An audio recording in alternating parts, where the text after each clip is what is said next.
यही पानी में बेटा फंस गए, गिर गए बाल्टी लेकर के। तब उठा करके बेटा हमको ले गया। ये रोड में गड़ी गेल शीशा गोड़ो में, अभी भी खोली करके तो गाली गुप्ता दे कर बाद बाबा पूजलिए, बाबा पूजी का वहाँ से अलिए, फिर गंदगी में ढुकलिए, फिर मरब दिलिए। 2 दिन से लगातार बारिश हो रही थी। उसके बाद हम महागामा प्रखंड के जो सरभंगा जो गांव है उसके पछेरे टोला मौजूद है। तस्वीर आपके कैमरा स्क्रीन पर, और ये गांव के लोग हैं। यहाँ के कुछ नौजवानों ने हमें फ़ोन किया था ये बताने के लिए कि इस गांव के जो बच्चे बूढ़े बुजुर्ग हैं वो अपने चप्पल उतार करके अपने घर में अपने ही गांव में पैदल चलने के लिए मजबूर है। कारण ये है कि जब बारिश यहाँ पर होती है तो ड्रेनेज सिस्टम का कोई यहाँ पर तरीका जो है अभी तक नहीं अपनाया गया। तमाम जो अफसर हैं जो सरकारी सैलरी लेते हैं, चाहे वो प्रखंड विकास पदाधिकारी हैं, चाहे जमीन नापी करके यहाँ से जो गए थे CO साहब, जिन्होंने कहा था कि हम जमीन नाप के जा रहे हैं, आपको एक अच्छा सड़क देंगे, नाली देंगे, जिससे कि यहाँ वाटर लॉगिंग नहीं होगा, जल जमाव की समस्या नहीं होगी, वो तमाम जो दावे हैं वो निराधार साबित हो गए, वो जमीन पर नहीं दिखाई दिए हैं। बाकी गांव के लोग हैं, बाबा कौन बात करेगा सबसे पहले आप लोगों में से? आप ही आइए। कई साल से कीचड़ देख रहे हैं? ये तो हम 10 साल से ये कीचड़ में झेल रहे हैं। हाँ, 10 साल से कीचड़ को झेल रहे हैं हम। चलने पर मजबूर हैं। पूजा पाठ करने के लिए जब आते हैं तो यही मैला खाना के पानी से चलते ही रहते हैं। नहा धोवा के घर से आते हैं, भगवान का पूजा करने जा रहे हैं, और उसके पहले फिर ये कीचड़ में स्नान करना पड़ता है। कीचड़ में हमको आकर स्नान करना है, यही तो मेरा समस्या है। कहीं कब पानी एक लोटा की जरूरत रास्ते में पड़ता है तो वही हेल के जाते हैं बरसात के टाइम में। यहाँ पे आप लोग जितना दिन से ये समस्या देख रहे हैं अपना, तो कभी किसी को आप लोग बोले नहीं, किसी अधिकारी को या जनप्रतिनिधि को आप लोग कभी किसी को नहीं बोले? जैसे लोकल में मुखिया भी होंगे आप लोगों के। अगले साल मुखिया को बोले थे, ग्राम पंचायत समिति है उसको बोले थे, वो देख के गया था कि ना ये हो जाएगा। आज तक कहाँ ठिकाना है, कुछ नहीं हुआ है। बगल में पैक्स का ऑफिस आप लोग बता रहे थे, डाक बंगला है, बच्चों के जाने का स्कूल का रास्ता भी यही आगे आ जाइए थोड़ा सा, तो सारा रास्ता यही है? जी जी, ये मेरा नाम नागन किरण ठाकुर हुआ, हम इसी पछियारी टोले के रहने वाले हैं।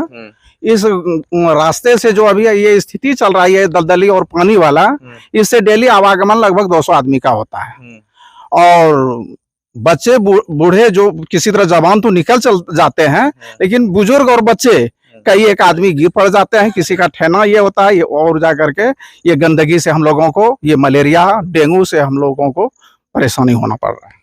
कुछ और नौजवान लोग? हाँ, एक मिनट जी बोले ना। और इसके पहले कई एक बार विधायिका दीपिका पांडे को भी बोला गया, और पंचायत प्रतिनिधि जितने भी हैं आज पिछले 10 साल से सबों को ये बात कर रहा है, लेकिन आश्वासन पर आश्वासन हो रहा है। आश्वासन पे आश्वासन जी। तो मान लीजिए कि जैसे आधे रात में कहीं अगर जाना है, इसमें मच्छर तो इसके चलते पूरा मोहल्ला परेशान हो, एकदम डेंगू अभी जाकर के हमारे यहाँ खुद ही हमारे भतीजा को डेंगू इसी प्रभाव से हो गया, और उसमें कई हमको आर्थिक परेशानी भी हो गया। आगे आइए आप लोग। गांव के लड़का कौन कौन है आप लोग? काफी लोग हैं ना? आगे आइए, आगे। शर्मा कह रहे हैं, आप ही का ना गाँव है? आगे आइए, आगे। आखिरी बार गाँव में जीन्स कब पहने थे? बहुत टाइम हो गया, जब से यहाँ आया जीन्स तो पहने ही नहीं है। क्यों?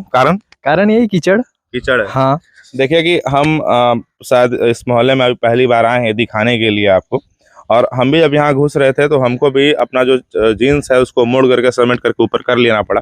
सवाल ये नहीं है कि इन लोगों की ज़िंदगी कैसे चल रही है, चल जाएगी, जीवन है, ये लोग जी ही लेंगे, लेकिन सवाल सबसे बड़ा ये है कि जब पंचायत के चुनाव में हम लोग एक मुखिया को चुनते हैं कि ताकि वो ग्राम का विकास करेगा, एक विधायक को चुनते हैं कि विधानसभा में ऐसी तकलीफें नहीं होंगी, सड़क जो है वो उनकी जो योजनाएं हैं वो स्वीकृत होंगे, एक सांसद को चुनते हैं कि अगर वो एयरपोर्ट बना रहे हैं तो वो ये भी ध्यान दें कि उनके जो लोकसभा में जो गाँव है वो किस तरीके से हैं, और इन सबके ऊपर जो सबसे जरूरी सवाल है वो ये है कि सरकारी सैलरी पाने वाले जो अधिकारी होते हैं, जिनका नाम में प्रखंड विकास पदाधिकारी होता है लगा हुआ, जिनका नाम में अनुमंडल पदाधिकारी होता है, जिनका ये काम होता है, जिनको इस बात की सैलरी मिलती है कि उनके क्षेत्र में, कार्य क्षेत्र में किसी तरीके की समस्या नहीं हो, वो क्यों सोए हुए रहते हैं? एक बार इस पानी की तरह दिखाइएगा आबिद कि ये पानी जो है इसमें कहीं ना कहीं चलने में तकलीफ है, वो बहुत छोटी सी चीज़ है, लेकिन सोचिए कि किस तरीके का जो बीमारी है वो इस पानी से पनपता होगा, और ये तमाम जो आपको घर दिख रहे हैं, इन घरों के जो लोग रहते हैं उन तक जाता होगा। पीछे बच्चे हैं कुछ, अब इधर आ जाओ तुम लोग। क्या नाम है? क्या नाम है? विष्णु कुमार। विष्णु कुमार। किस क्लास में पढ़ते हो? 9 में पढ़ते हो। स्कूल कहाँ है? महागमा। कैसे जाते हो? साइकिल से। किधर से? इधर से जाते हैं, कीचड़ से जाते हो? हाँ, कीचड़। तो अच्छा लगता है? नहीं। काहे? कीचड़ में कपड़ा लेटा जाता है। मतलब गंदा हो जाता है। हाँ। कपड़ा, है ना? तो बाकी ये सरभंगा का पछियारी टोला था, तमाम तो बातें हैं वो हमने इनसे की। हम उम्मीद करते हैं कि ये खबर देखने के बाद ही सही, लेकिन जो लोग हैं उनकी नींदें टूटे और इस ये जो टोला मोहल्ला है, ये जो गांव है सरभंगा और इसका ये जो क्षेत्र है, इसमें कुछ विकास हो। बाकी नमस्कार, मेरा नाम है वैभव, आप जिला टॉप देख रहे थे।